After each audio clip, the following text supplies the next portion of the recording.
बिस्मिल्लाहिर्रहमानिर्रहीम।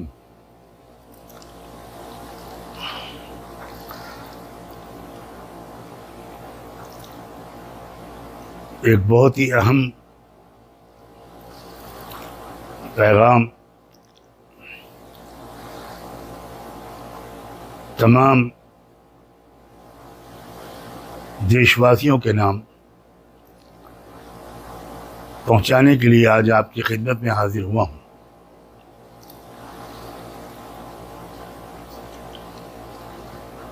बहुत अरसे से, बहुत ज़माने से बहुत से लोग ये बात कहते थे और ये ख़तरा या आशंका जाहिर करते थे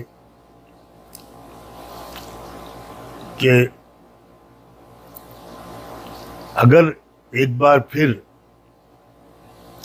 बीजेपी को एक मेजॉरिटी मिल गई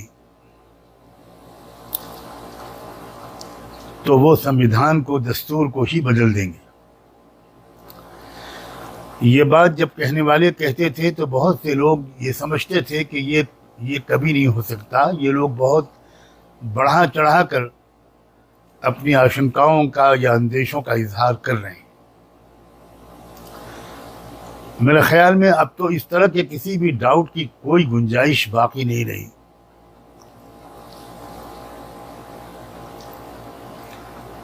सिवाय उन लोगों के जिनको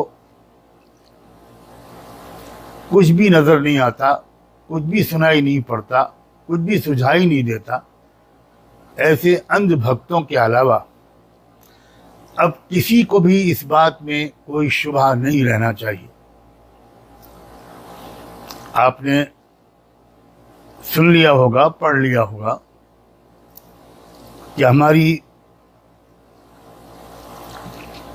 सेंट्रल गवर्नमेंट का जो इकोनॉमिक एडवाइजरी काउंसिल है, उसके चेयरमैन साहब ने एक आर्टिकल लिखा है मिंट अखबार में, और वो 15 अगस्त को छपा है। इसका भी ध्यान दीजिएगा इसके ऊपर, जिसमें उन्होंने ये बात कही है कि अब वक्त आ गया है कि हम अपने कॉन्स्टिट्यूशन को, अपने संविधान को बदलने का फैसला करें और एक नया कॉन्स्टिट्यूशन देश के सामने लाएं। अब इस बात में कोई शुबहा बाकी नहीं रह गया कि ये लोग कॉन्स्टिट्यूशन को बदल कर रहेंगे अगर ये दोबारा सत्ता में आए।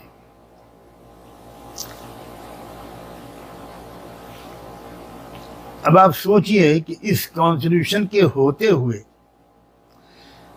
जब इस मुल्क के 85% आबादी के साथ इतनी ज्यादतियां हो रही हैं, शेड्यूल कास्ट लोगों के साथ, दलित भाइयों बहनों नौजवानों के साथ, ट्राइबल लोगों के साथ, आदिवासियों के साथ, मुसलमानों के साथ, क्रिश्चियंस के साथ, सिखों के साथ, ओबीसीज के साथ, तो फिर जब संविधान ही बदल जाएगा तो फिर क्या होगा? हम जैसे लोग और ऐसे और बहुत से लोग हैं जो मुसलमान नहीं हैं मगर अच्छे इंसान हैं, सेकुलर मिजाज के हैं, और वो आइडिया ऑफ इंडिया को अच्छी तरह समझते हैं और ये बात जानते हैं कि इंडिया की जो असल खुसूसियत है वो डाइवर्सिटी है, यूनिटी इन डाइवर्सिटी। बहुत बड़ा कारनामा था हमारे फोर फादर्स का, संविधान के निर्माताओं का, जिन्होंने आज़ादी की लड़ाई की स्पिरिट को याद रखते हुए उन्होंने ऐसा कॉन्स्टिट्यूशन ड्राफ्ट किया जिससे मुख्तलिफ धर्मों और समाजों, ज़ात व बरादरी के लोग, भाषाएं अलग, रिलीजन अलग, उनके कस्टम्स अलग, बहुत कुछ अलग होने के बावजूद वो एक कौम बन गए।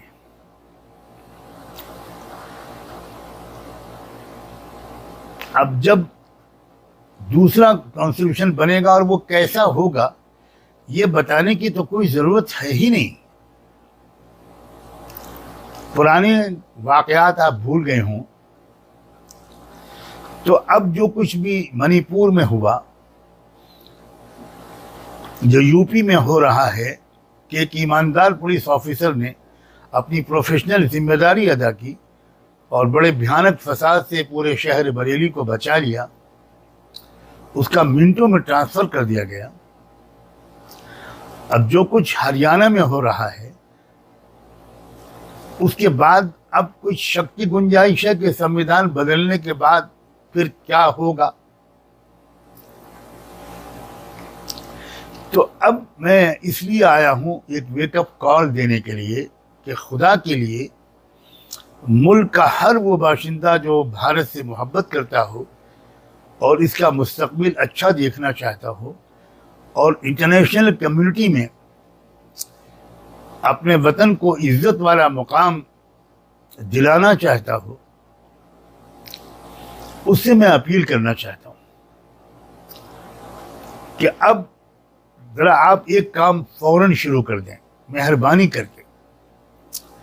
जो साहब भी मेरी ये बात सुने, जो भाई, जो बहन, जो नौजवान, वो बस आज ही से इसकी फिक्र शुरू कर दें कि उनके परिवार में, उनके एक्सटेंडेड फैमिली में, उनके मोहल्ले में, उनके गांव में वो एक एक घर जाकर हर एक का वोटर आईडी चेक करें। सरकार की तरफ से भी ऑफिसर्स दरवाजे दरवाजे आ रहे हैं, इसको बहुत अहमियत दें और चेक करें पूरी। कभी कभी स्पेलिंग गलत होती है, कभी फोटो गलत होता है, कभी मेल को फीमेल लिख दिया जाता है, फीमेल को मेल लिख दिया जाता है और इस वजह से वोट देने के हक से वो शख्स महरूम हो जाता है। तो ये सारी चीज़ें अभी से चेक कर लीजिए, आपको पूरा अधिकार है कि आप चेक करें। मैं अपील करना चाहता हूं मस्जिदों के इमामों से, मंदिरों के पुजारियों से, हर गांव के सरपंच, प्रधान और मुखिया से, तमाम समाज सेवकों से, आप किसी भी धर्म के हों, आप भारत के नागरिक हैं तो आप अपने देश की ये सेवा कीजिए। तमाम महिलाओं से, तमाम नॉन गवर्नमेंट ऑर्गेनाइजेशन से, जो स्वयं सेवक संस्थाएं हैं, वो किसी भी समाज की हों, उनसे मैं कहना चाहता हूं आज से आप टॉप प्रायोरिटी इसी काम को दीजिए। रहमान फाउंडेशन की जहां जहां ब्रांचेज हैं, मैं उन तमाम ब्रांचेज के जिम्मेदारों से ये कहना चाहता हूं कि आज से आप अपने समाज की इस सेवा को सबसे ज़्यादा प्राथमिकता दें। आप जाएं, घर घर जाएं और बहुत सम्मान के साथ सबसे पूछें कि भाई आपका वोटर आईडी बिल्कुल परफेक्ट है, आपने चेक कर लिया है, चेक करवा लिया है।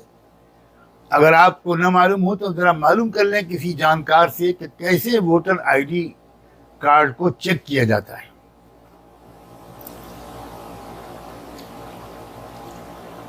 सारे लोग, मैं तो कहता हूं मदरसों के जिम्मेदार हजरात, मेरी इस गुजारिश पर गौर करें कि आप अगर 3 दिन के लिए, 1 हफ्ते के लिए अपने इलाके में, पूरे ज़िले में अपने मदरसे के बच्चों को भेज दें, बड़े बच्चों को, उस्तादों को भेज दें, तो ये बहुत बड़ी खिदमत होगी आपकी, मिल्लत की भी और मुल्क की भी। क्योंकि इस मर्तबा अगर 100% वोट कमज़ोर लोगों के न पड़े, जिनमें दलित भी आते हैं, मुसलमान भी आते हैं, क्रिश्चियंस भी आते हैं, सिख भी आते हैं, ओबीसीज भी हैं, आदिवासी भी है, अगर 100% वोट न पड़े तो मैं आपको बता नहीं सकता कि फिर उसके बाद क्या होगा हमारे और आपके साथ, इस मुल्क के साथ क्या होगा। इस मुल्क को बर्बाद करने के लिए कुछ विदेशी ताकतें ज़बरदस्त तरीके से काम कर रही हैं।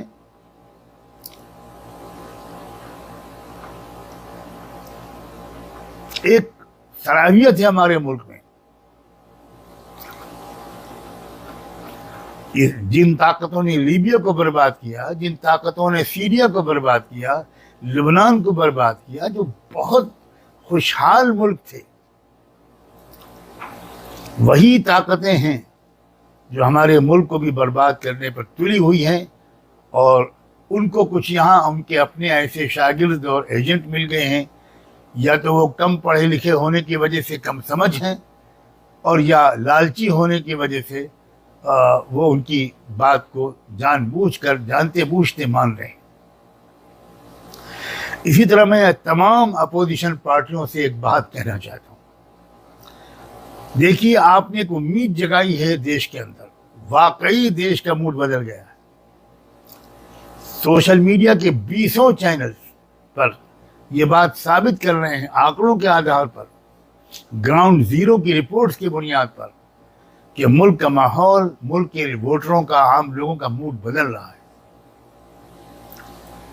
इसलिए अब आपने एक उम्मीद जो जगाई है पटना और बेंगलोर में जमा होकर, और अब आपका जो 3rd एंड फाइनल सेशन होने जा रहा है बॉम्बे में इसी महीने की आखिरी तारीख में, मैं आप तमाम विपक्ष के लोगों से जो इंडिया में शामिल हैं, मैं उनसे ये कहना चाहता हूं कि ये आपके पास एक आखिरी मौका है।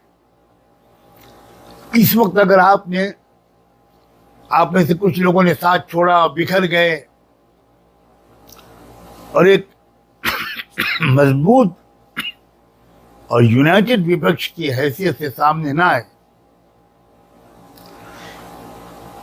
इस हद तक आपने उम्मीद दिलाई है कि आपने ये तक ऐलान कर दिया है तकरीबन कि अब हम एक कैंडिडेट खड़ा करेंगे, बीजेपी के कैंडिडेट के मुकाबले में हम सब मिलकर तय करेंगे। मैं जानता हूं ये फैसला आसान नहीं है, लेकिन आसान ये उसके लिए है जो अपने बारे में सोचने से ज्यादा देश के बारे में सोचेगा।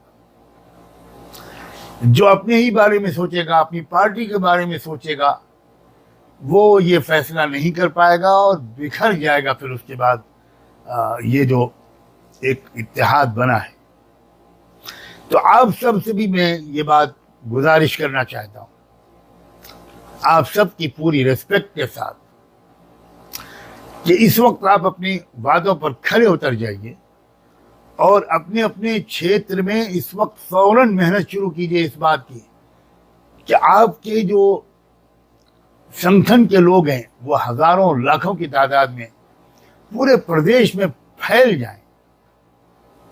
हर जिले के अंदर जो आपका अध्यक्ष है उस जिले का, उसको यही आप इंस्ट्रक्शन दें कि इस वक्त घर घर जाकर वोटर आईडी ठीक करवाएं, वोटर आईडी सबके बनवाएं। ये काम अगर आपने कर दिया और समाज का ताउन भी आपने लिया और समाज ने भी आपको कोऑपरेट किया, आप ये मत सोचिए कि ये हमारा वोटर है या किसी और का वोटर है। आप तो एक एक घर जाकर आप वोटर आईडी ठीक करवाएं, ट्रेनिंग कैंप्स लगाएं जगह जगह। क्या आइए हम आपको समझाते हैं कि आप अपना वोटर आईडी कैसे चेक करें और कैसे ठीक करवाएं। अगर ये हुआ तो मैं उम्मीद करता हूं कि देश बहुत खतरनाक तबाही की तरफ जाने से बच जाएगा। मुझे सिर्फ मुसलमानों की फिक्र नहीं है, मैं खुदा को गवाह बना के कहता हूं कि मसला सिर्फ मुसलमानों का नहीं है। अगर सिर्फ मुसलमानों का होता तब भी बहुत तवज्जो के लायक था। मुसलमान कहीं बाहर से नहीं आए हैं, मुसलमानों ने सबसे ज्यादा कुर्बानी दी है इस मुल्क की आज़ादी के लिए। लेकिन मुझे फिक्र मुसलमानों की अलावा सबकी है। और मैं इस मौके पर फिर मुबारकबाद देता हूं जाट बिरादरी के तमाम लीडरों को, उनके थिंकर्स को, गुर्जर बिरादरी के लोगों को, जो और समाज के लोग हैं जिनको इस वक्त पुकारा गया कि आ जाओ हमारे साथ, और उन्होंने पिछली गलतियों से सबक सीखते हुए और इन लोगों के कैरेक्टर को देखते हुए साफ लफ्जों में इनकार कर दिया। बहुत बड़ी बात है और यही उम्मीद करता हूं मैं, ये 85% जो आबादी है मुल्क की, उस समाज के एक एक व्यक्ति से, एक एक लीडर से, एक एक पढ़े लिखे या बाखबर इंसान से और महिलाओं से, क्योंकि जो अत्याचार महिलाओं के साथ हो रहा है, जो कुछ हो रहा है महिलाओं के साथ, वो जबान पर नहीं आ सकता। मुझे तो मालूम हिस्ट्री में ऐसा सलूक औरतों के साथ कभी मालूम नहीं है मुझे कि कभी ऐसा भी हुआ हो कि नौजवान लड़कियों को बिल्कुल नंगा करके और उनके प्राइवेट पार्ट्स के साथ छेड़छाड़ करते हुए उनको लेकर चला गया हो और उसकी वीडियोग्राफी की गई हो। वो महिलाएं जो बेचारी अभी भी बीजेपी के साथ कुछ हमदर्दी रखती हैं, मैं उनको भी, उनसे भी अपील करता हूं कि आप जरा सोचिए। मैं मानता हूं कि धर्म के गलत विश्लेषण से धोखे में आकर, हिंदुत्व के धोखे में आकर आप कुछ नारे लगाने लगी या साथ देने लगी, मगर अब तो आंख खुल जानी चाहिए। अब ये आखिरी चांस है हम सब भारतवासियों के पास कि हम अपनी आने वाले बच्चों को, अपनी नस्लों को तबाही से बचाएं। मैं इसी दरख्वास्त के लिए हाजिर हुआ था। इस वक्त फौरी तौर पर बस वोटर आईडी को ठीक करने की कोशिश में आप सब लग जाएं।